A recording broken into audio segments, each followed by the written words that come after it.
This is Prince George's County Executive Rashawn Baker, and you're listening to the Maryland Crabs Podcast. Live from a grungy kitchen table located in Annapolis, Maryland's scenic and historic capital, it's the Maryland Crabs Podcast. With each episode, your hosts, Tim Hamilton, John Frenay, and the occasional guest will dive in and pick apart the stuff that really matters most to you.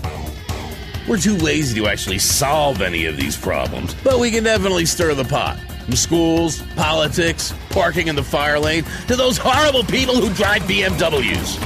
And here with this week's episode, live from the kitchen table, Tim Hamilton and John Frenay. It's Thursday. It's time for the Maryland Crabs again. How are you, Tim? I am back from Aruba. You're looking all tanned and everything else. And do you have any thong lines? I have eschewed my pasty Irishness in favor of easy living and drinking. The sunburnt. Yeah, it was. Yeah.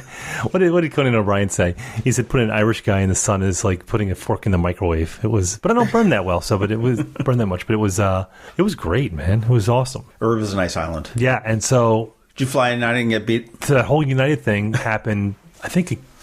Well, I guess the day after we got there, which was just awesome, because that was the guy, the doctor who got dragged off and Dr. beaten. Dow. I'm not getting off. Yeah, so I'm flying Dr. Dow Airlines next week. But you know what? Here's what gets me about that. It wasn't the incident, and I'll talk about that in a second. There's like a certain kind of internet troll that comes out now that everybody was united in their outrage. Everyone was livid, and they should be. I don't care if he was wrong or people say he should have gotten up or he should have obeyed them.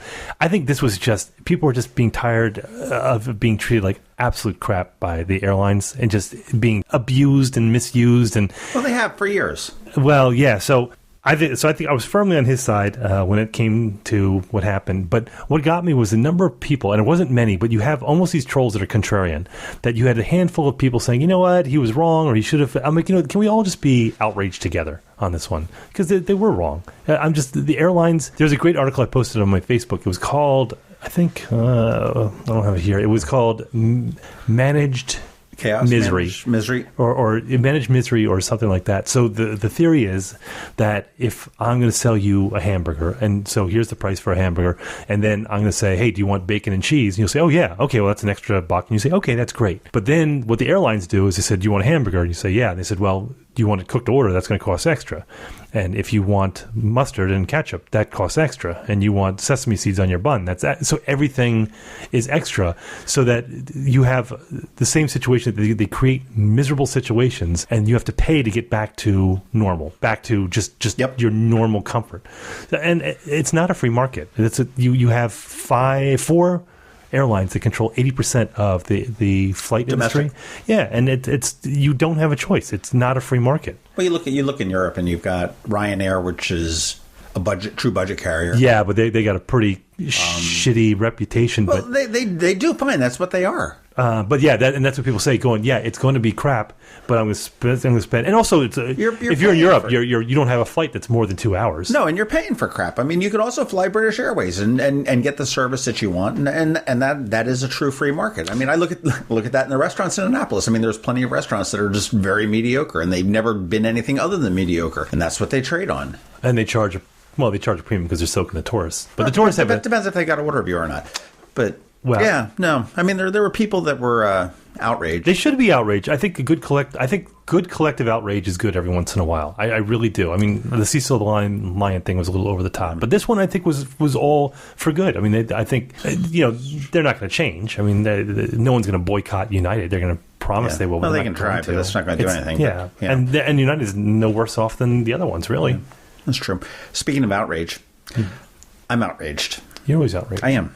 Well, no, is it about the guy on the plane who was dragged off? miserable fart. I'm in my 50s, so it goes with the territory. But you got snippy on Facebook. I've never seen you get snippy on Facebook. We'll get to that in 1 second. This episode is going to be really cool because we got Congressman Anthony Brown coming up. But what I'm miffed at right now is that we don't have enough 5-star ratings. Oh yeah. Or comments. Oh yeah. On iTunes or Google Play or Stitcher Radio or iHeartRadio. So I blame that on you. Okay, that's fine. It's not going to be my fault. No, I put my comment in there.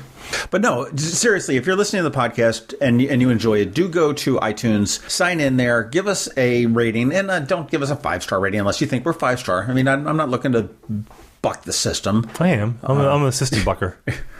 But just give us a rating and actually give us a review. We thrive on praise. We thrive on praise. We thrive on criticism. Attention. As well. No, you thrive on criticism. I don't take criticism well. Someone goes, "Hey, can I be honest? Can I give you some constructive criticism?" I'm like, "Well, no. You could piss off. How about that?" Yeah, go for it. Yeah, but we're everywhere now. We're on. I had my new Alexa, and we played one of your crab cakes the other day. I said, "Play the Maryland Crabs," and boom, that was there. Yeah, pretty much anywhere you get your podcast, we are there now. And John just discovered how to get us onto YouTube after I investigated for a minute and decided it was too hard, and then on Facebook as well. So we're kind of rolling here. Yeah, and we're getting a number of emails. And actually, we had an email that was sent to us that we talked to Congressman Brown about. Yeah. So we had one that came too late for us to talk to him about. We got it after we had met with him. Right, we got that. What was his name? That was Vern. Vern, yeah. I like that guy's great. Vern. Hey, Vern. Hi, Vern. That's it.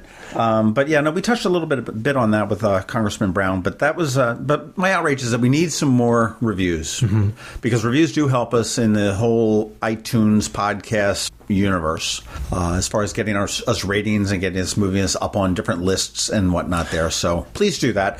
And if you ever need to get a hold of us anywhere, you've got info@themarylandcrabs.com. You can catch all of the episodes all of the time just by going to our website, themarylandcrabs.com. And do this whole Twitter thing at MD Crabs Podcast. And email, I think we said that, info@themarylandcrabs. So there's all the ways to get in touch with us. And please do get in touch with us because your ideas are what really sort of helps us guide where the hell we want to go because we just otherwise drive aimlessly around Upper Marlboro and Largo. My ego is such that when we get messages going, I love your podcast, but as soon as I hit the button, I'm like, and go on to the next one. delete. That's not true. But talk about outrage, man. And here's my other outrage is the last week's episode with Jeff Jacobson. He is the developer with Solstice Partners. I'm going to be honest with you, and Jeff was a great guy, and Jeff was nice, but it's one of those things that sometimes when we're doing a podcast, when you're into it, you're like, I don't know if this is going well. I don't know how this is going to be perceived. I don't know if it's too much of a niche. So halfway through that, I thought to myself, you know what, we're going to lose a lot of people who live outside of Annapolis, and maybe we did, but the people who lived inside Annapolis, and specifically Eastport. Well, I don't think so. I mean, we're addressing things that are outside of the city as well, and sometimes certainly we can. No. I mean, Jeb, but I'm talking this particular episode, and that was. But I didn't expect the outrage that came. John was accused of being paid by. Oh my gosh, it was horrible. Yeah. Hey, shout out to Denise on Facebook, which he is, who turned around and told me that I had no business talking about Eastport stuff because I don't live in Eastport, and I don't walk in Eastport, and I don't shop in Eastport. I'm like, wow, she really kind of knows what I do and don't do. And the ironic thing was that as she was probably typing that, I was walking back from the post office, which is right where the development is planned to go. That is ironic. And Kathleen Booth. Like rain on your wedding day. Yeah, Kathleen Booth passed me on the road, and she honked, and we waved and whatnot. And she said, this is, we were texting a little bit later, and she said, oh, this is hysterical. I mean, yeah, so it was on the Eastport Neighborhood Forum. If you folks aren't on, that's probably the liveliest area of Facebook when it comes to Annapolis. And that's where a lot of the good debates go. And there was, so I think... pretty much in light of what we talked about with Jeff, I think what he said was kind of true is that you had most people seemed like they were in favor of it, and then you had some very vocal people who were very not in favor of it. And we're going to be talking with the developer of the Village of Providence Point, which was of course the Crystal Spring development until a couple of weeks ago, and that was something where I'm not anti-development, I'm not pro-development. I have my problems with the Crystal Spring development, but I was in favor of what they're talking about in Eastport, and like John said, I go through there probably 2, 3, 4 times a day. So I do think it's a good project. Does it need some changes? Perhaps. And I was corrected several times by Jess Packler because we said she's fussy. We love Jess, but she'd said something about I'd said something about they're not in a food desert, and she disagreed with me. They're not what? In a food desert. Mm-hmm. And I disagreed, saying, because she said, we're 1.5 miles away from Giant. And I said, and I snorted, if you can do that in a text, and said, that's not true. It's not a food desert. But I guess according to, not the FDA, but USDA. It's the USDA. Yeah. If you live, they have very specific parameters as to what is a food desert. So I guess technically they are in a food desert. We are a food desert, but that's kind of BS. But Did you hear that, Jess? He just called you out. Yeah, she definitely will. But this, there were a lot of people that were opposed to traffic. But I've never really seen, except when there's a backup on Forest Drive or an accident or something like that, the bridge is, broken or something like that. I've never seen traffic be horrible in Eastport. I don't think it is. But here one person but they made me think. One person said, well, if you're trying to take a left to get out, you can last forever. And yeah, sure, you can. But I would probably sneak through to the light over at the shopping center at that point. But that's the only time. I don't think there's a problem. And you've kind of swung me to Forest Drive. Is that Forest Drive? I think that Forest Drive has the potential to be hellacious. Like if something happens, the entire artery shuts down. Sure. On a day-to-day, the city shuts down. I don't have to wait more than a cycle to get through a light. So you brought me over to your way of thinking, sort of. But we'll talk to them a couple days, actually. We're going to drive out to Montgomery County. Yeah, that'll be interesting to speak with Providence Point? Village at Providence Point? Village of Providence. Crystal Spring. That'll be a difficult one for me to call something other than what we're going to write that down. For You're years probably and years. just correcting us. But yeah, there's also another... And I'm going to tell them about that meeting I had with their guy who was... right before Christmas that was supposed to alleviate my fears, and he was kind of a dick. Great. The more informed you are, as opposed to coming out with crazy things. I mean, the main arguments against the thing where it's too big. And I mean, some people were saying, well, yeah, what's to stop somebody from buying 4 houses and building a 5-story skyscraper? Well, that's residential. This is zoned commercial. This is able to have something bigger and something commercial as opposed to an apartments. You couldn't put apartments in certain places. Well, plus I think people, I tend to do it too. You kind of romanticize, someone said, I like gravel. You said, well, have your gravel parking lot. My little wise ass comment was like, well, enjoy your abandoned movie theater in the gravel parking lot. Well, someone said, they have this movie theater over in Bowie that you can recline and it's great. It would be a home run here. If it was going to be a home run here, someone would have done it. And I feel the same way with the Samaras property. Is that that's where the old CNC Liquors is, and there's 5 acres back there, and it's derelict properties and that are back there. One burned down a couple of years ago. I'd like to see something nice done with it. You don't have to be pro development to want to see something useful done with a property. No. I have my reservations with the Providence Point thing still. Well, one thing that with Eastport Landing and Jeff had mentioned is the grocery store, and this sort of ties back to Jessica Packler's comments about the food desert.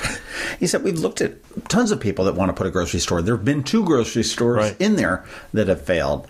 And whether they're not supported, whether it's just the math doesn't work as far as square footage or parking or whatever, and my bet would be that it'd be competition. I've got a friend of mine that was the general manager of the Wegmans when it opened up. Oh, name dropper. And he was like, hey, why don't you shop at us? I'm like, I love Wegmans. I really do.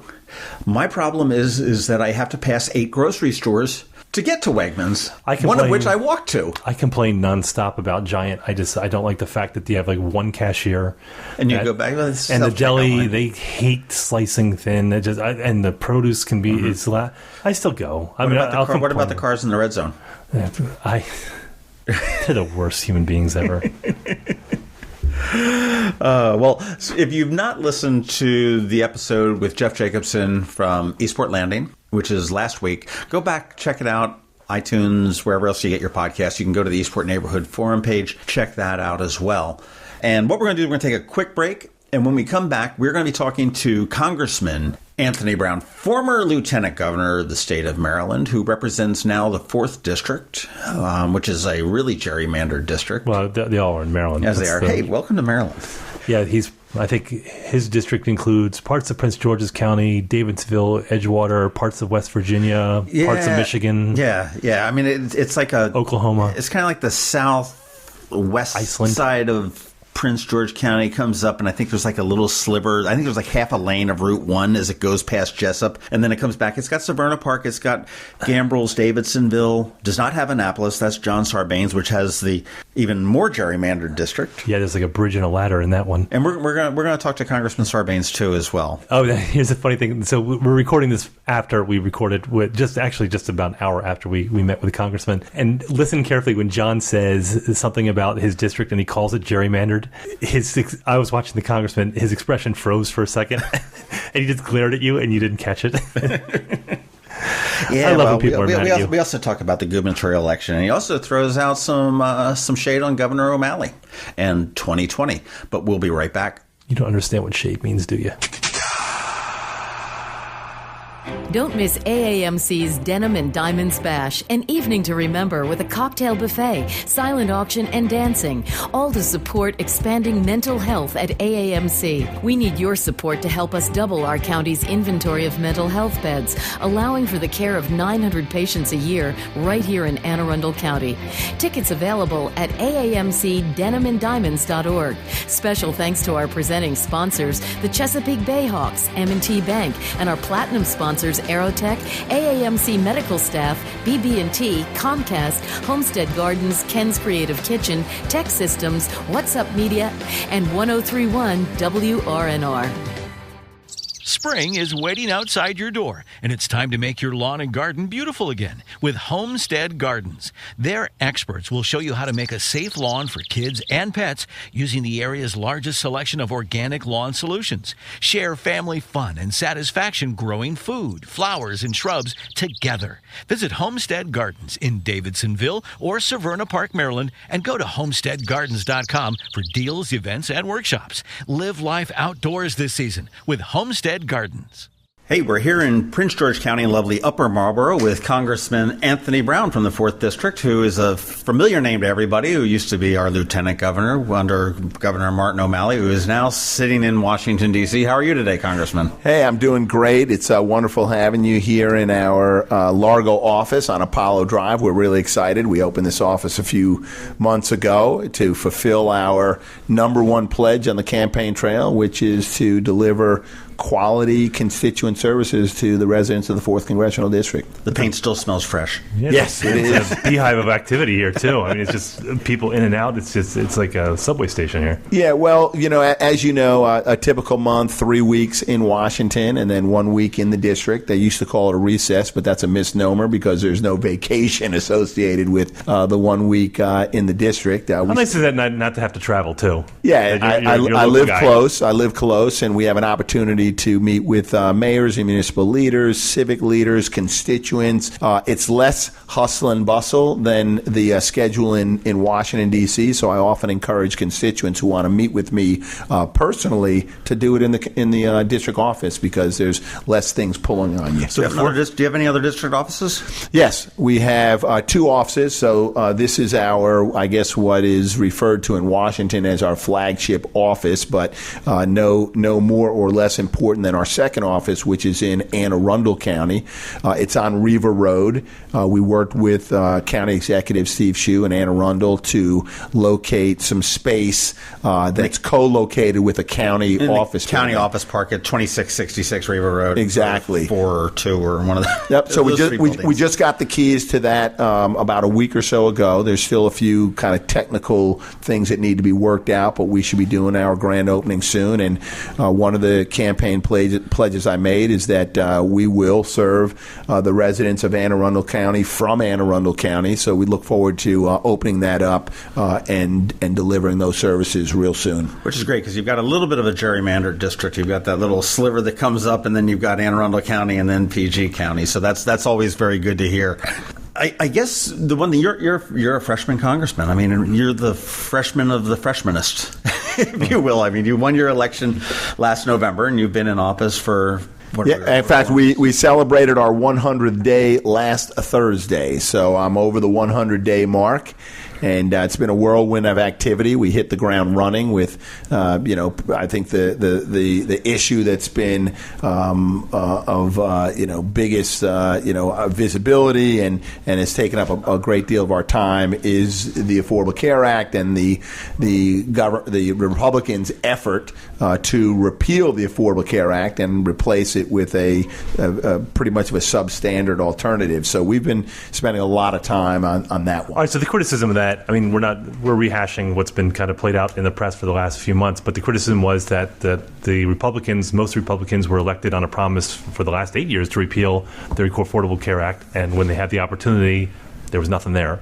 And what Speaker Ryan had come up with at that point was essentially Obamacare Light, which is what the Freedom Caucus accused them of or warned them not to do, which is what they did. So we thought this was a dead issue, but apparently Speaker Ryan said last week that it was going to be back on the agenda in the next upcoming months. Do you think that it has a shot of being repealed this time, seeing that they're not taking out the key elements that really ticked off the Freedom Caucus, which was the stumbling block moving into this? Well, I think what the Republicans learned is that it's much more difficult to actually govern, to assume the responsibility of governing, than to spew rhetoric and criticism about what you see when others govern. I mean, we all know that over the last 6 or 7 years, the Republicans passed, I think 50-plus repeal measures, knowing that each and every one of them either wouldn't make it through the Senate, or if they did, they would be vetoed by President Obama. So there was not a lot of thought put into. It was all symbolic. It's symbolic. So now, given the reins and the responsibility, a Republican in the White House, Republicans who control both the Senate and the House, they were confronted with the reality of governing, which is difficult. And in order to do what even President Trump said, which is health care for everyone, that's not easy. And the Republican proposal demonstrated that. Well, they changed that from health care for everyone to access to insurance. That's a fine point when you're giving a speech, but there's a world of difference between health care and access to insurance. Sure. Look, I mean, you can say that everybody can walk through the doors of Nordstrom's to buy something, but if you can't afford, yeah, you've got access. But if you can't afford what's on the rack, then what good does that do? So, we Democrats recognize, and we have since day one, that the Affordable Care Act, like so many major programs initiated in federal government, whether you go as far back as Medicaid or Medicare, even Social Security, you have to come back and improve it. And the Affordable Care Act was in need of, and still is, of improvement. How do you make prescription drug costs lower? How do you continue to reduce the costs of premiums and out-of-pocket expenses? But the Republican proposal certainly didn't hit the mark. So here's what's interesting. John and I were talking about this on the ride over, is that we're in uncharted waters as far as the presidency. Everyone's a freshman congressman. I don't care how long you've been in at this point, because we're not sure exactly what to make of this. But ideologically, President Trump is not a Republican. I mean, he's been a Democrat for years. So I think the Republicans obviously see him as a vehicle to move forward some of their key proposals that they've been looking for years. But I think you saw that schism and the separation with him and the Republicans and the Freedom Caucus in general. And he said that he would consider working with Democrats at the next go-round when it comes to health care. Is that beyond the pale to say, maybe there's a way to pull him away from the Republican Party? Because he's certainly a Republican in name, but I mean, ideologically, he doesn't have a fixed ideology. Look, I think the Democrats have always taken the position that if we can work with people who are willing to expand access to quality care, that if we can continue to reduce the costs of health care, then we'll work with anyone and everyone. But because his core constituents, the ones who really elected him, you look at, I hate to use the flyover states and the Rust Belt, et cetera, all the other terms that people have used to describe the election, but those are people that since the election have increasingly shown a favorable attitude towards the Affordable Care Act. I think it's around 54% approval rating right now. So these are people who rely on the very Obamacare that they were railing against. So, I mean, it would behoove him to kind of work with the Republican or the Democrats at this point, because that's what he wants is not just access, but well, it was often you saw it on television, you saw it at town halls that Republicans were hosting, where a constituent would say, yeah, go ahead and repeal Obamacare, but just don't touch my health care. Right. Because many didn't understand that so many Americans benefit from the Affordable Care Act, whether you call it Obamacare or not. When parents can continue to cover their kids up to age 26, that's because of the Affordable Care Act. When we eliminated pre-existing conditions and guaranteed issue, and that's true whether you're on the individual market or more in an employer-sponsored plan. That's the Affordable Care Act.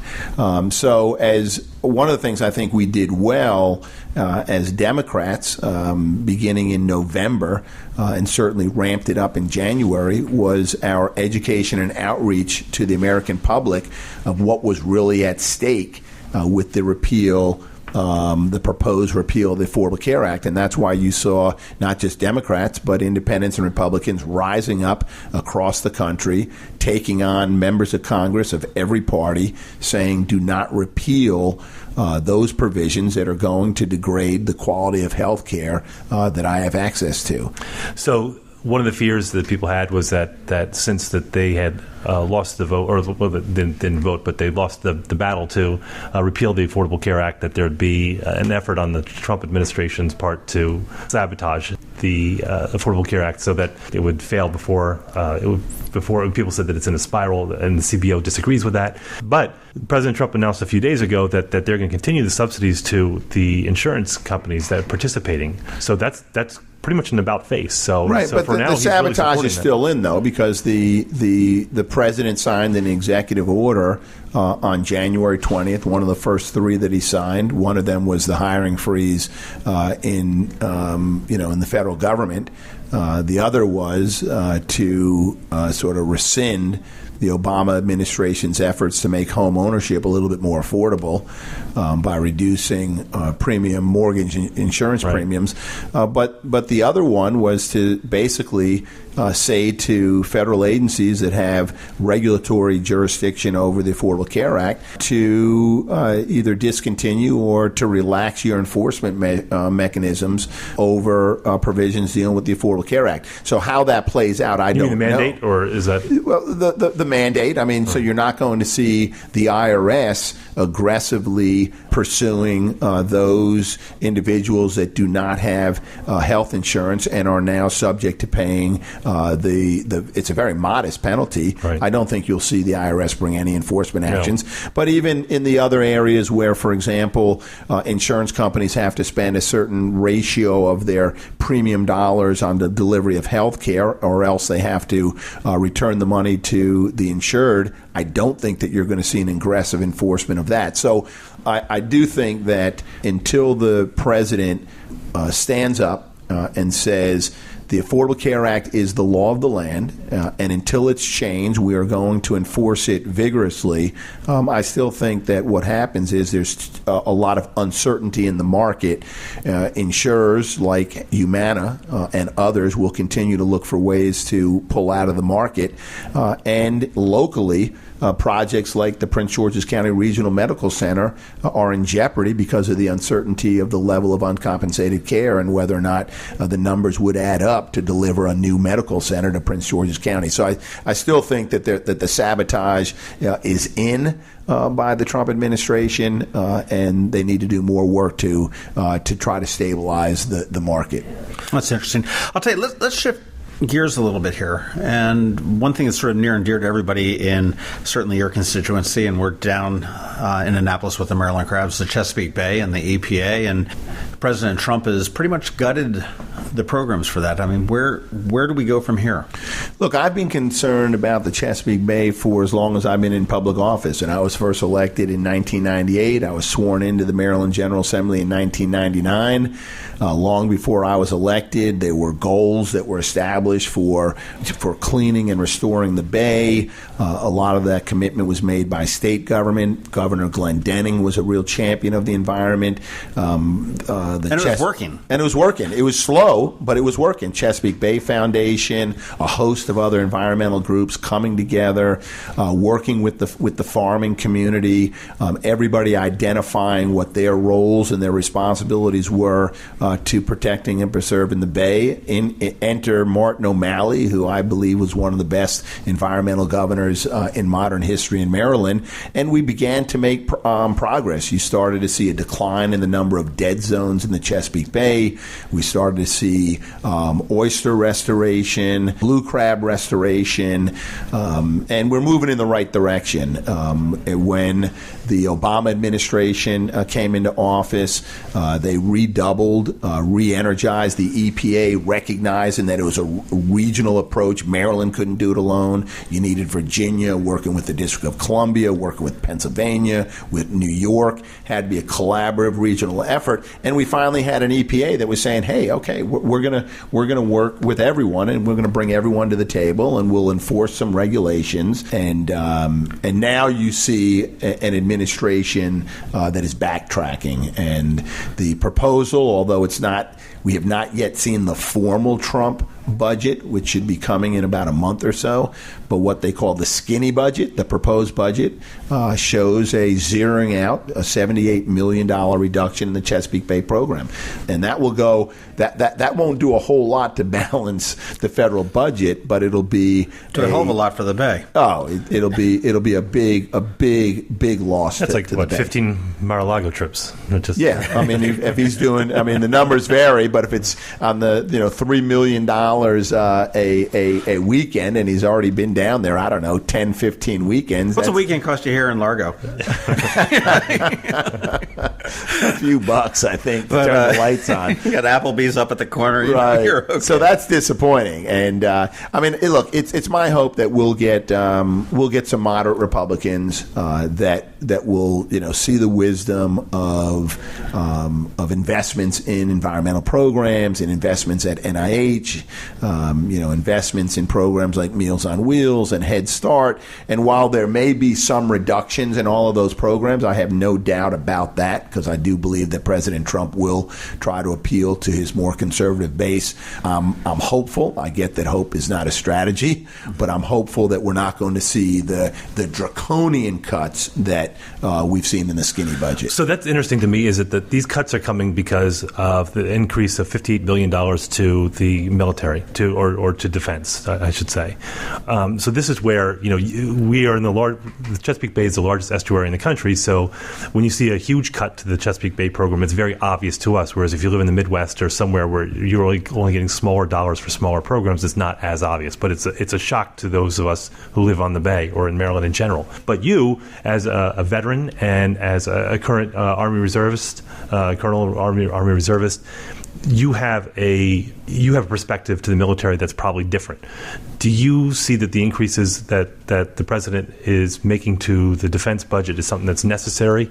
And if it is necessary, should it come to the cost of other governmental programs? I mean, let's say that if it was across the board, so it wasn't a $78 million reduction to the Bay. Let's say it was all of a sudden it was like $50 million, which is a lot less, but you can probably work with that. But you probably have an interesting perspective. Look, I share views that are similar to most senior military leaders, whether you're speaking with an admiral in the Navy or a general in the Army or the Marines. And while we all believe that the United States needs to make sufficient investments in our national defense if we're going to ensure warfighter readiness, if we're going to rebalance the force, and the force is in need of rebalance, if we're going to expand the capacity of the Department of Defense, you have to invest more money. But even when I speak to senior leaders, and I have an opportunity on the House Armed Services Committee to do that almost every day, none of them propose doing that at the expense of domestic programming. I was on the USS Nimitz about 3 weeks ago, and they are underway. They are in a pre-deployment training period. And I looked at these young sailors, on average probably 23 years old, doing things that our country's asked them to do that fewer and fewer Americans are willing to do on any given day. It's important work. It's potentially dangerous. And I said, we're committed to what you do. Because you are participating in the defense of this nation, and because of a strong defense, coupled with robust diplomacy, coupled with a significant investment in development activities around the world, we are the most prosperous nation in the world, and I believe that. Prosperity measured not just by dollars, but prosperity measured by religious tolerance, by our cultural richness, by the educational systems we have. We are second to none around the world, and we are not perfect. And we are so because we're willing to invest in the men and women who defend our country. But if we're going to maintain that prosperity, we need to continue to invest in good schools and safe neighborhoods and clean environment and access to health care. And when I look at a flag officer in the Navy and I say what I just said, they nod their head in affirmation. They say, that's right. We don't want to see an increased investment at the Department of Defense if it's going to come at the expense of good schools or a 29% reduction that's being proposed for the State Department. That's USAID money. That's money in diplomacy. So this is a great nation. We're prosperous. We've got to be able to do it all. But it's also, if you're looking at that money, does it go to truly making us safer, or is it just to pad a defense contractor's bottom line? For example, I'm using the example of the Abrams tanks, or something that the generals are telling us, don't send us any more Abrams tanks. We don't need them. I was reading an article the other day, Bill Schuster, who's one of my least favorites. I guess he's chairman of the Transportation Committee, but he wrote many letters in support of the Patriot missile because he's invested in that, whether it be contributions or what have you. But we were using the Patriot missile during Desert Storm, and what was that, 28 years ago? Does that make us safer if we have more Patriot missiles? Sure. There are plenty of examples of major weapon systems that cost a lot of money that we need to revisit and maybe even discontinue. And whether you're talking about the Abrams tank, and I can't speak specifically to that, but there's certainly a host of examples. I certainly can't. But yeah, but there are a host of examples where the military services are saying we don't need any more. Yet for other reasons, Congress continues to push those. Well, the optics systems. are good on that, because it makes us, we want to keep us safe. Don't you want to keep us safe? Right, So but there's only a certain number of Abrams tanks that you need to stay safe. Now, on the other hand, though, I think most would agree that right now we have 10 U.S. aircraft carriers, and now the goal is to go to 12. And that's, I think most people would agree that's something we ought to do. I think China has, 2? They have 2, but, if we want to compare, compare the United States to China, I'm going to live in the United States any given day. Because, But they have awesome Chinese food, so you want to think about it. We project power around the globe with our carrier strike forces, and we're able to bring the fight abroad, so we can reduce the likelihood of that fight here at home. So there are some systems that I think are worthwhile investing in. There are others that we could probably discontinue. There's probably a level of waste and abuse that we can wring out of the system, although I don't think that you're going to achieve multi-billion-dollar savings by reducing waste and abuse. I think it's a convenient way to suggest that we need to reduce defense spending. And I'll just use my own example as lieutenant governor, and where a state budget pales in comparison with the federal government. Time and again, you would hear critics say, "Oh, I can reduce state government spending by reducing waste, fraud, and abuse." Governor O'Malley and I spent a lot of time in doing that, and we found some savings, but not the kinds of savings that avoid difficult decisions when it comes to balancing budgets. One of the greatest things with Governor O'Malley with the cuts to, I guess it was the teacher's pension, and they were all fired up. And I remember the rally, Lawyers Mall, and they had the pitchforks, and they were ready to hang him. And I could see him watching out of the government house, out of the window. And all of a sudden, next thing I know, he's coming up on stage, and he explains why he needed to do this. And they were bringing him up and cheering him. They were carrying him around on their shoulders. And I'm going, what the hell just happened? That Irish charm. I think when you avoid the debate, when you avoid the discussion, then there's uncertainty, there's animosity, it creates difficulty, if not impossibility, to reach consensus. I think one of the things that Governor O'Malley and I did very well, we sat down with the stakeholders, often that were disagreeing with one another, disagreeing with our initial positions. We explained why we were doing what we were doing, what we thought the end game was, the results, the benefits, short-term and long-term. You never got universal agreement around the table, but you did get a better understanding of what we were trying to accomplish. And if everybody can walk away from the table a little bit disappointed with what the decision is, you've probably struck a good balance. Just describe my household. Well, it makes all the sense in the world. You don't have to agree with it, and but at least you know where you're coming from there. You've talked about O'Malley a couple times. You said he was one of the best environmental governors ever, and certainly you're probably one of the few people that, aside from his wife Katie and his kids, that have the inside scoop on that. He's obviously preparing for a run on 2020. You think he's just in Iowa? You think he's got a shot? Yeah, it's hard to say whether anyone has a shot because, I mean, presidential elections are just so unpredictable. Obviously, right? Yeah, obviously. That's right. Gubernatorial ones can be too. That's right. They can be too. And I speak from firsthand experience. But look, one of the things that I've always admired about O'Malley is that he has all the essential ingredients to be a real leader in this business. And what do I mean by that? He's got a strong handle on policy. He's a student of policy. He's a good communicator, and I'm not talking about just spewing rhetoric, but he understands how to, take policy and goals and objectives and communicate it in a way that people understand at every level. So he's a good communicator. He's good on politics, and whether you like that P word or not, politics is when you get people with different views and perspectives and interests, and you get them to see the common ground. Because I do believe that there's common ground and consensus to be found on every issue, even the most difficult issues, and you got to be good in politics. So I think he's good in policy. I think he's good in communications. I think he's good in politics. When it comes to running a campaign, I think he's demonstrated some extraordinary abilities there as well. He's a field operator. He knows how to assemble a good field team, and so. Look, 2020 is a long way off, and it's my sense, and I've had conversations with him. I haven't asked him the direct question, "Are you running in 2020?" But it would appear to me that the Democratic Party. No one visits Iowa accidentally. Yeah, and the Democratic Party. Look, we've got a lot of good people. We got a good bench, and Martin O'Malley certainly on the bench, and ought to be considered to be on the field in 2020. Actually, but that's my concern, and we were talking about that on the way over as well. And we were talking about the election, and I just said, it was funny that the three contenders for the last election were all 70. And as much as you could laugh at the Republican clown car, which we did, which was you had 50 candidates up on stage. But that said, there was, Cruz and Rubio, they're all early 40s, mid 40s.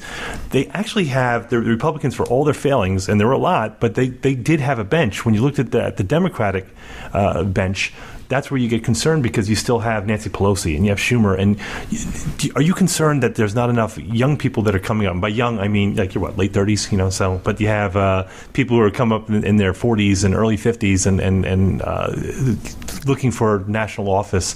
But it seems like it's much older in the Democratic Party. Are they crowding out some of the up-and-comers? Because I don't see that happening on the Republican side. That's one of the... Because I thought they would get thrashed and they'd have their moment in the wilderness where they had to say, Quo Vadis, where are we going? Where are we now? But that's where the Democrats are now. Yeah. Look, I think, you stay with Martin O'Malley. I mean, he's in his I would see him... mid-50s. I put him in that younger... Yeah, he's younger crew. And there may be some others that'll rise. Again, we're at the beginning of a presidential administration. I mean, a few months away from an election. A lot is going to develop over time. I don't want to speculate as to who's going to emerge and who isn't, but we've got some talent in the Democratic Party of all ages, and so I'm confident that look, my first focus now when it comes to politics is the midterm elections.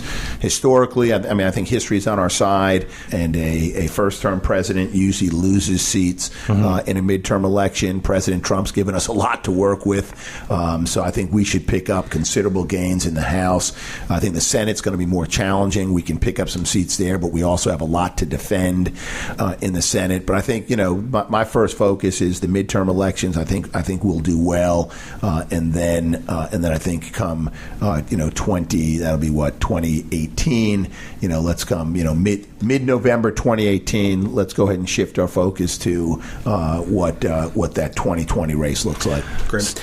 Well, I'll tell you what. Let's start to wrap up here, because I know you've got Lieutenant Governor Rutherford coming in soon. But what else is on Congressman Brown's mind right now in the last couple minutes that we have? We're going to put the information on how to best contact you in your constituent offices, both here in Annapolis, here in Largo, in our notes on the show. But what's on your mind?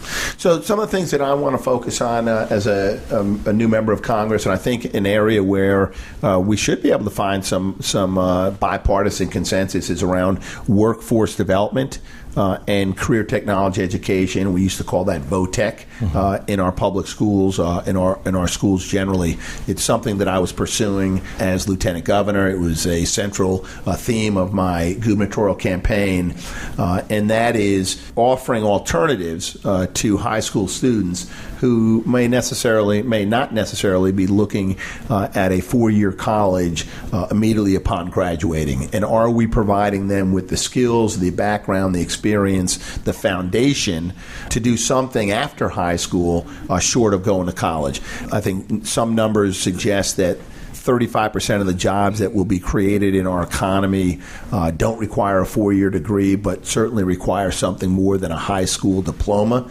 And I can think of areas like auto mechanics. I can think about a lot of the allied health professions. These are jobs that you can't outsource around the globe. And we're going to need graduates from our high schools who've got the aptitude and the interest and the preparation to be able to take on these jobs.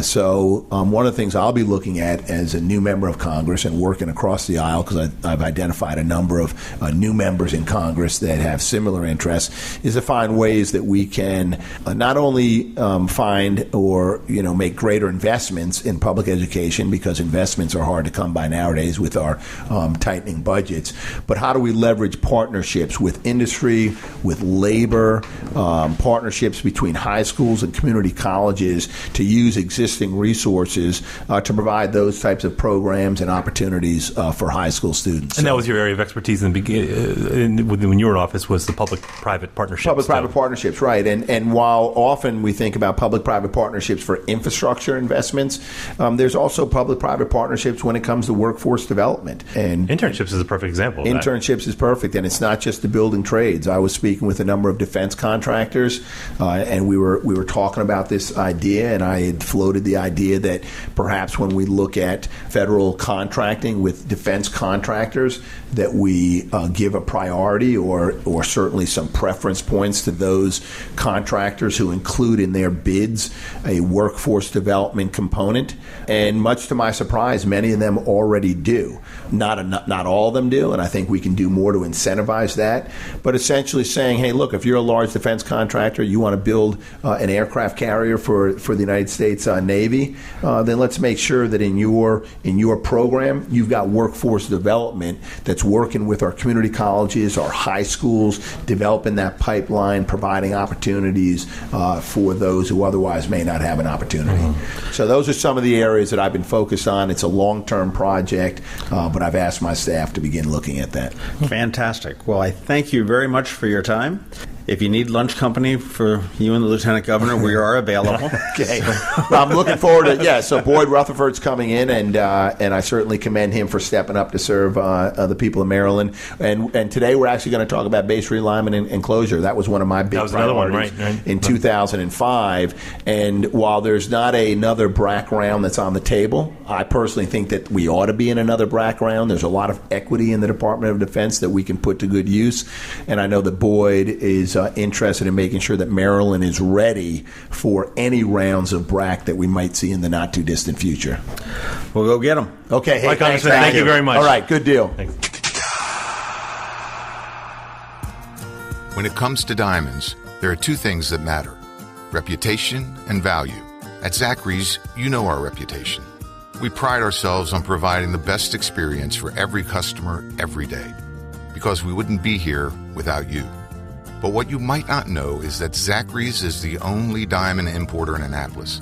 We cut a check for $500,000 and deal directly with the De Beers site holder to bring you the best quality diamonds. That's just one step away from a mine.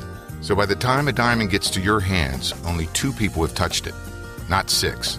I'm Steve Samaras, and at Zachary's, we've spent decades cultivating relationships around the world to ensure we can offer the best value on a diamond. But the relationships we value most are the ones we create with our customers right here in town.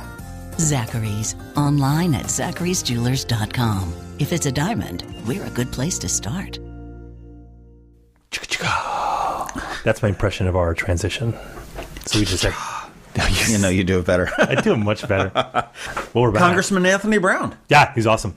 Nice guy. He was hobbling around the office, man. Did you see him in his cane? He hurt his looked back. Looked like 100 years old. No. He was actually on a congressional trip to the Middle East, into UAE and everything else, and he had a pinched nerve, which I know you said you've had a hard time with sometimes. I had it once, like a year and a half ago, and that was exquisite. That pain, I cannot begin to tell you. Childbirth? Yeah. Nothing. Way to piss off all the women, Tim. But no, Congressman Brown had said that it pinched, I guess, last Thursday, and he said it was pretty debilitating for him, and the dude is in shape. Yeah, yeah. I mean, What'd you say between him and O'Malley? Him and O'Malley were the most in shape governor, lieutenant governor combination in Maryland history. Well, I had I'm just guessing. Yeah, but when I lived in New Mexico, my governor, Gary Johnson, so he was like a triathlete, and he was like super in shape too. But he was no Chris Christie, mind you. But, yeah. Well, I'll tell you, with Congressman Brown, man, he really jumped right into it. I mean, the guy is a freshman congressman, as we pointed out. He was just elected in November. And we didn't get to this part because we ran out of time. We were going to talk about he's on the executive, not board, but he's an executive member of the Congressional African American Caucus. And they met with President Trump last month, about 3 weeks ago. And we just ran out of time before we could talk about that. But I mean, he's an executive member of that. Him and 4 other African American members of Congress, and so they met last. That's a big jump for a freshman, But I mean, he knows what he's doing. I mean, he really does. I mean, he's got the legislative experience with the House of Delegates here in Maryland. He's obviously got the executive experience as lieutenant governor. Now he's working on the legislative. I often wonder, because we didn't talk too much about it. Again, if we had more time, there's a lot of stuff we want to talk about. I want to talk a little bit about his gubernatorial race, just because to me it was very low key, and I think maybe a lot of assumptions were made, especially when you were coming off an incumbency. And Martin O'Malley his popularity had suffered towards the end there. The polls, he had taken a hit for various reasons. I'm thinking about that. We've mentioned before that no mayor of Annapolis has ever gone on to higher office. Right. And I do not know of a lieutenant governor of Maryland that has ever ascended into the governorship. No. But if you look at, I've sent an email to him, and I'm going to send another one, is Mike Steele. Right. Who was our lieutenant governor under Bob Ehrlich. And he went on to become the chair of the RNC. Really sharp guy, really good. I'd like to get him in here. But I mean, you would argue that going to the leader of the Republican Party it's higher a step office. up. Yeah, sure, certainly. And I mean, I think Anthony Brown probably, in the long run, can do a little bit better for us and for his constituents in Washington than potentially 4 or 8 years in Maryland. I don't know. We'll see. I always wondered when you're, let's say that you're in Maryland or Virginia. I mean, when your recess gets out and everyone goes back to their home districts, you kind of stay behind. You're like that college student that doesn't go home for Christmas break or Thanksgiving. Right. Just in the dorms, they're all empty. All alone. It doesn't seem to be that way with him, though. I mean, he came right out of the box saying that he's fulfilled a campaign promise to make sure that, because he does represent a good portion of Anne Arundel County, Maryland, that he opened an office in there. And one thing that struck me about the whole conversation with Congressman Brown is that he appears to be very bipartisan. He had Lieutenant Governor Boyd Rutherford coming in. By the way, we ran into him right before Christmas when we were interviewing Governor Hogan. And we chatted for a few minutes, and we were talking about our Montgomery County connections, which John hates when I bring it up, and the schools and everything. Anyone find my bike yet? But he looked startled when John said, "Hey, Lieutenant Governor," and he actually took a step back. And he was surrounded by cops too. It was funny. It was funny. He looked bewildered. As was the look on the receptionist in the congressman's office as we roll in the front door with a wheel case, and Tim's carrying like a mixer and this electronic stuff. And she's got this like, okay, this is my... She goes, Jesus, I'm coming home. She goes, what's all this? Like we just wandered in off the street in Upper Marlboro. But but it was. But what I found that he was very bipartisan, if you will. He talked about he's opening. They're putting the finishing touches on an Anne Arundel County office, which is going to be in the county office complex, which is right on Riva Road in the 2660-246 across from Squisito and and he said he worked with Steve Shue, a Republican, who championed for Governor Hogan, the guy that defeated him. Right. Yeah, I didn't think about that. To get an office to work with the constituents. So I think this really speaks well for both Steve Shue. Yeah, we talked about that on the way back. Is that he's not ex-military because he's a colonel in the Army Reserves, and he won a Bronze Star in Iraq, and so he's military, and same with John Astle. We were talking about that.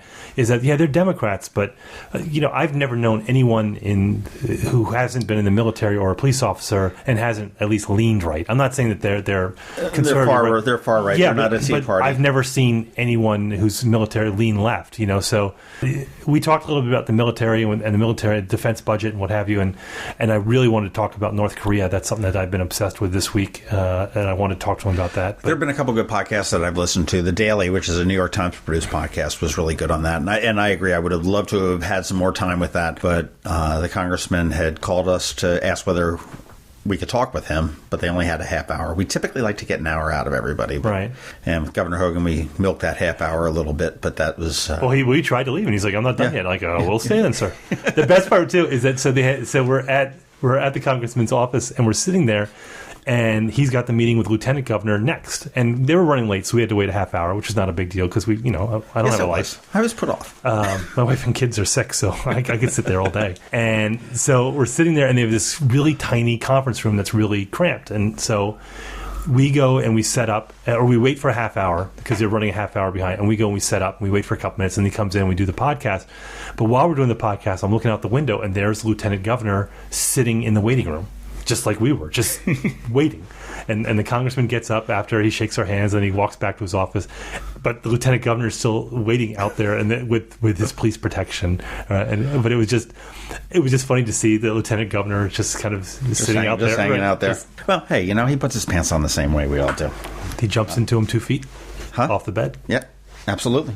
I thought the conversation about the EPA was also very interesting. I guess so, but you know what? I didn't have high expectations because just so people know, like they had some suggestions of things that they wanted to talk about. Not that we had to, but the EPA is something and the Chesapeake Bay is something that we wanted to jump into. But I don't know what you can say at that point. I think I was saying that the one thing I do find somewhat refreshing about Trump, and there's not I'm not a Trump fan, obviously. Obviously because.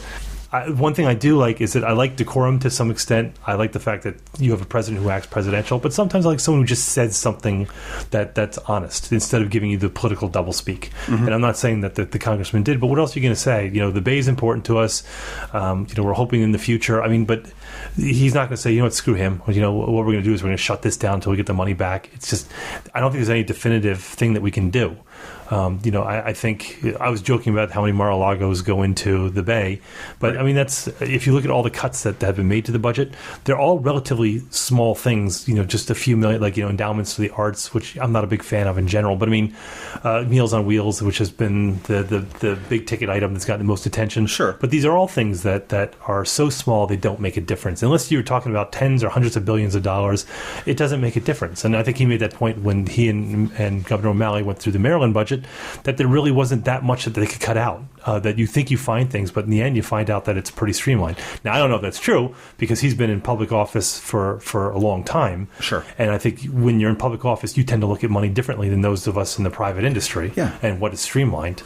Well, it's not their money per se. Right. That they have to do that. But I think it was very interesting that he was talking about Governor O'Malley, about his time in the state capitol here in Maryland, and how it was all about you may find the small things to cut, but it's all about communications. It's all about the optics of it. Letting them know where my mindset is. Why did I cut this? And this is something I don't think Trump has necessarily done. Why did I cut the $78 million from the Bay? Because he doesn't know. I'm not being Yeah, I'm no, not no, being no. flip. Like, I agree with you. we have a president, and again, maybe it was low hanging fruit. I don't know. I'm not picking on the president because I had problems with President Obama too, some pretty big ones. All I'm saying is that we have a president who really doesn't have a fundamental grasp of civics and how government works. And some people might find that refreshing, but then it also leads to a lot of situations that can be potentially catastrophic. For example, after he sent that tweet out about President Obama wiretapping him, he had to ask what the FISA court did. And that's something that probably a presidential candidate should know before he's elected. But that said, does he have a point about government bloat? Yeah, he actually does. So if you look at the $78 million, and we're all traumatized in Maryland because we're like, oh my God, we lost all this money that was cleaning up the bay. How much of that really was going to clean up the bay? Like if we looked at a line item of that, could we have gotten as much use out of $50 million? Or was there any bloat in there? I'm not saying there was. Or did we need $200 million? What I'm trying to say is I'm trying to be a little more clinical about pragmatic about a Trump presidency. What that means is he's not wrong. I agree with him on a few things. I agree with him on NAFTA. I agree with him on TPP. There's a few things. It's the way they go about it. And one thing that we talked about today earlier that was not recorded is Trump coming around. And we briefly touched on that with Congressman Brown. Is Trump coming around? Is this now a president that the Democrats can work with? Well, we had a great conversation out there. And my observation was if you look at one man's flip-flop is another man's changing his mind because he gets different facts. He made all these wild promises and during the primaries and during the debates. I'm just stammering this out. But what it was like, he's going to call China a manipulator of currency. He was going to do all these things. But I think once you get there and you're president, and on your orientation day, they're like, oh, here's how everything is. All of a sudden you see how. Oh, yeah, exactly. And I think that's where he is that he's seeing a lot of the things that I don't know if it's flip flopping. And you can point your finger and say, oh, he's flip flopping, or you can be relieved that he's coming around to what's sensible. And again, this is something that Governor Hogan has discovered. This is something that Mayor Mike Panelides of Annapolis has discovered. They come in that's not a career politician and comes in and says, well, I'm going to do this and this and this. And Mike Panelides, I'm going to sweep City Hall clean. And okay, so that didn't happen too much. But it never does. I'm not being cynical, right. But there's a lot of light between the campaign promises and the way things actually are when you get up against the bureaucracy, because the bureaucracy is a very strong thing. But I think, you make these promises, I'm going to drain the swamp, sweep the city clean, all these things. People say that we're going to take all the things that people hate out of politics or hate about politics out of politics. You can't, because that's what got you elected. That's the definition of politics. I'm not bagging on anybody for that. I know some of the people who've run for the best possible reasons, and you get caught up in the way the system is. Another thing I really noticed about Congressman Brown, we came in and everything was running a little bit late. We came in, there were two gentlemen. He was in the conference room with a group of people. Right. There were two gentlemen sitting on the couch. Yeah. Or the chairs opposite us. We sat down on the, looking like slobs, sitting down on the couch. No, I'm dressed nicely for once. Yeah, I look like a slob. You do. Yeah. Which is fine. And, but he was very much reaching out to constituent services. There were two or three other people that came in. Yeah. That picked up. One woman picked up a bag of books or something, or pamphlets, it looked like, from one of his aides. He's there to meet people. He's which I can't say the same for some of the other congressmen. Well, I guess, but you know what? This is where cynical Tim takes over. Is that for example, I talked about him briefly. Bill, not John Murtha, but Andy Harris. No. Oh shit, Western PA. Bill. I don't know. I know, but everyone, look, Congress. I think their approval rate's 12%, but everyone loves their congressman, because this is when you press the flat flush, you get together, But everyone loves their congressman because that's what you do. You meet with them when you're in recess and you come back to your constituents, and so everyone's like, I hate Congress. Well, except for my congressman, he's great, but the rest of them suck. That's why I think that the incumbency, the re-election rate among incumbents is something around 91%. Right. Well, you look. I mean, I think the guy opens his office. He's there. He's accessible. Bud Schuster. Okay. He's promised an office in Anne Arundel County, which was not before. Now Anne Arundel Countyans, I don't know if that's a word, can go down to Annapolis and see him, see some of his constituents, people when he's in there. Obviously, he can't be in three places at once. So I think it's a good, solid step in the right direction. I do laud him for that. I wonder, look, we were wondering aloud about Martin O'Malley, if he's going to run, and we know you listen to Mr. O'Malley, so if you want to come on the show, we cordially invite you. You can bring your guitar and we'll have a sing-along. Yeah. I know a lot of Irish songs. I was raised on that stuff. But you have to have beer. Not a problem. Nope. Been there, done that. The old Do it again. 9 a.m. beer interview. So, but yeah, no, I mean, Congressman Brown is a fan of Martin O'Malley. Yeah, I mean, he well, was, he'd have to be. You know, he threw it out there. He said, I mean, one comment they said, you know, he's one of the best environmental governors of Maryland has ever had. So again, if you're running for any office in Maryland, I don't care if it's Prince George's County, if it's Howard County, Montgomery County, Anne Arundel County, Frederick, Hagerstown, Eastern Allegheny. Shore, Oakland, Maryland. I'm obsessed with Oakland, Maryland. I don't know why. I love that little town. It's like way as far west as you can get in Maryland without being in whatever's over there, Kentucky. Let's talk about it. Let's find out what's important to you guys. Yeah. So, but if you're running for elected office, you are cordially invited to be on the podcast. Absolutely. And so just if you're running for president in 2020, you are also cordially invited to become on the podcast and announced on here. How cool would that be if someone announced on our podcast? That'd be like kind of a. I can do that. I'll run. That's stole the thunder. Hey, Larry Bradshaw. Not related to Carrie Bradshaw. Or Terry Bradshaw. This is Larry Bradshaw. And he is the CEO and president of the National Lutheran Community. I screwed it. NCLS. The people that are going to be bringing the village at Providence Point, perhaps, to Annapolis, Maryland. That is the reincarnation of Crystal Spring, the much downscaled from what we And we're going to go to my old neighborhood, like a block away from where I grew up. Where's that, Montgomery County? That's Montgomery County. Yeah, that's what I heard.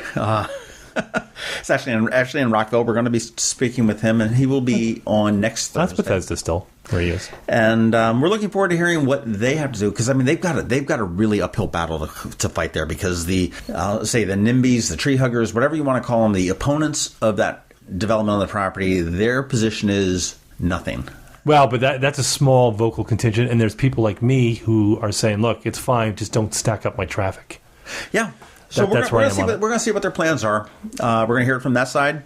And if you're interested in development in the peninsula of Annapolis, this is something that you're going to want to tune into. Yep. Okay. So in the meantime, you can find us on the Maryland Crabs. We have a group. We have a page on Facebook. You can find us on Twitter at MD Crabs Podcast. You can find John at I in Annapolis. You can find me at Tim Hamilton 47. You can send us an email, info@themarylandcrabs.com. You can subscribe to us on Apple, iTunes, on Google Play. You can find us on Alexis. You can find us soon on... We're on Stitcher. We're on iHeart. Yeah, you cannot avoid us. We are not afraid of a restraining order. And we're going to start tagging those little signs on the side of the road, like for Jerry Subs and Pizza. ROW, it's code. It's code for listen to the Maryland Crabs. It's subliminal. It's a stupid code. All right, until next week. This has been the Maryland Crabs Podcast with Tim Hamilton and John Fernay. Sure to follow them in all the regular places, Facebook, Twitter, YouTube, and online at themarylandcrabs.com. Take a moment to rate us on iTunes. Now, get the hell out of my kitchen. Seriously, go! You're still here? It's over. Go home.